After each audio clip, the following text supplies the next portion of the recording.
Bismillahirrahmanirrahim. Assalamualaikum warahmatullahi wabarakatuh. Kali ini kita akan belajar tema 7, subtema 1, pembelajaran 3. Hari ini rumah Lani dikunjungi oleh Bibi.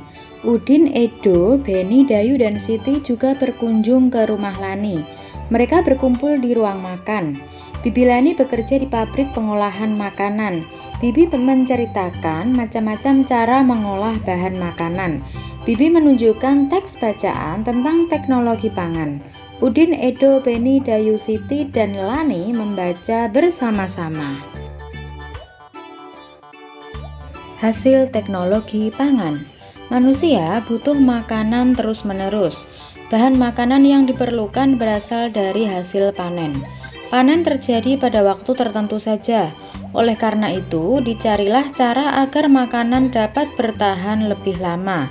Agar makanan selalu tersedia, manusia mulai menggunakan teknologi pangan.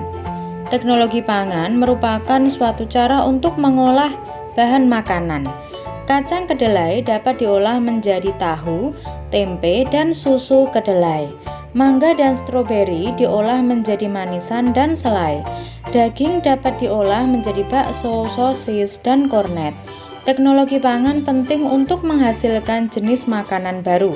Selanjutnya, makanan olahan tersebut disimpan dalam kaleng atau dalam plastik kedap udara. Kedap udara maksudnya adalah tidak dapat dimasuki oleh udara. Proses penyimpanannya dapat membuat makanan lebih awet. Dapat kita lihat di dalam bacaan yang berjudul hasil teknologi pangan ini terdapat 3 paragraf. Ada paragraf 1, 2, dan 3 yang mana masing-masing paragraf itu memiliki kalimat utama. Nah, kalimat utamanya di sini sudah ditulis dengan tinta warna merah. Jadi untuk paragraf pertama itu kalimat utamanya manusia butuh makanan terus-menerus. Kemudian untuk paragraf kedua ada kalimat utama yang berbunyi agar makanan selalu tersedia, manusia mulai menggunakan teknologi pangan. Dan untuk paragraf terakhir, teknologi pangan penting untuk menghasilkan jenis makanan baru. Ayo mengamati. Bibi Lani membeli tempe di tukang sayur. Warnanya putih dengan kumpulan kedelai di dalamnya. Lani dan teman-teman mengamatinya.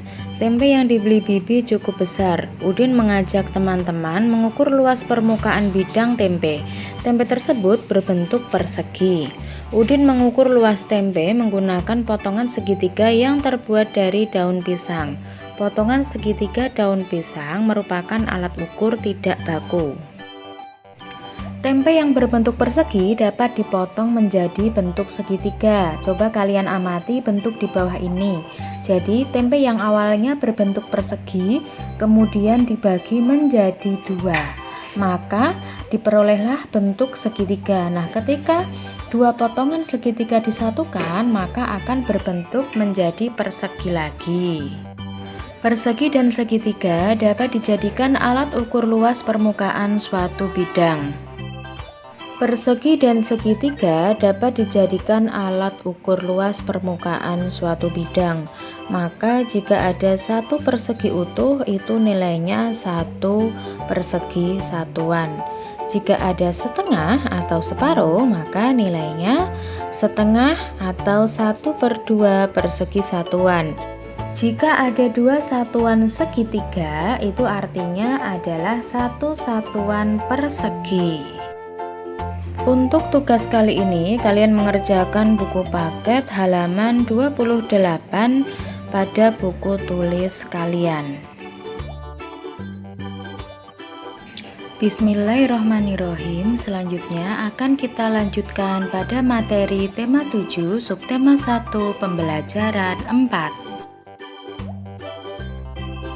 Pembelajaran 4.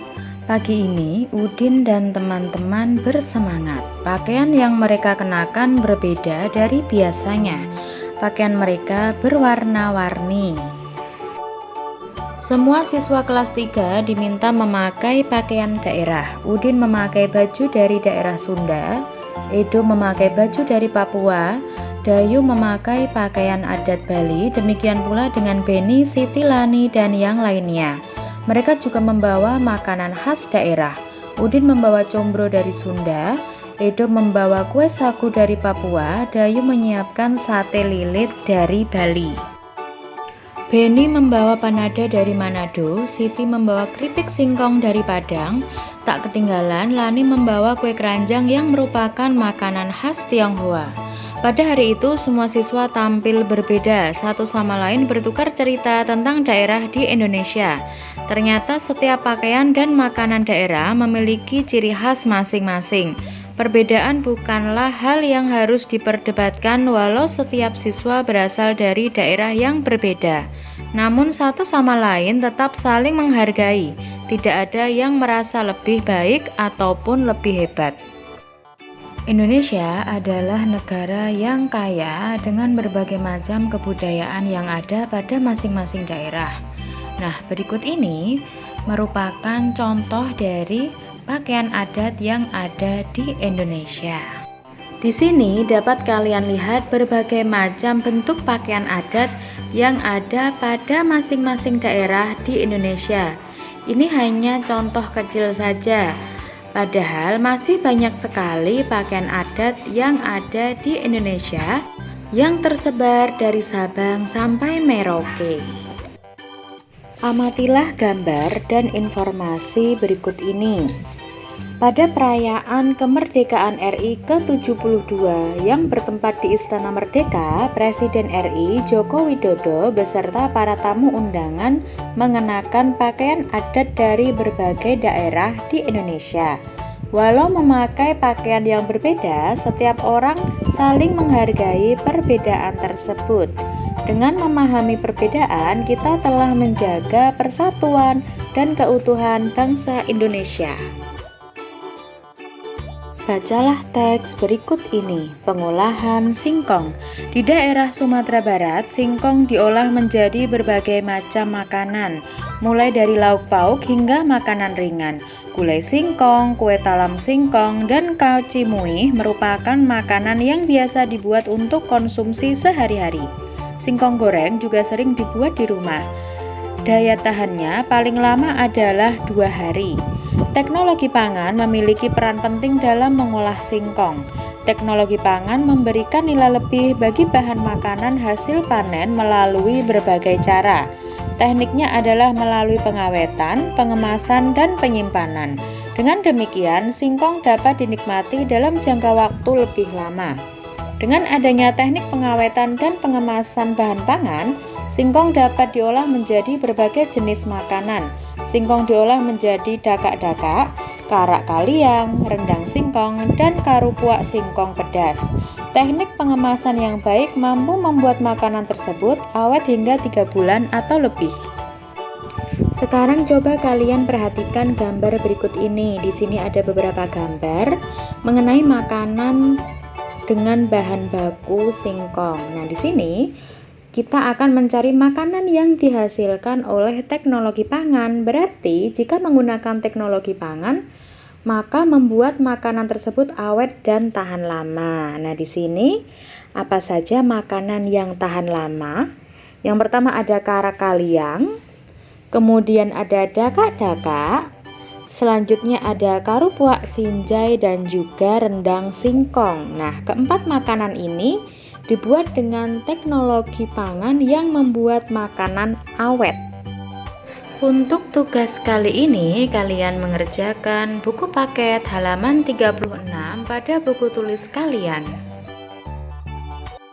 Sampai di sini dulu materi kali ini. Semoga bermanfaat. Terima kasih. Assalamualaikum warahmatullahi wabarakatuh. Tetap semangat meskipun belajar dari rumah ya.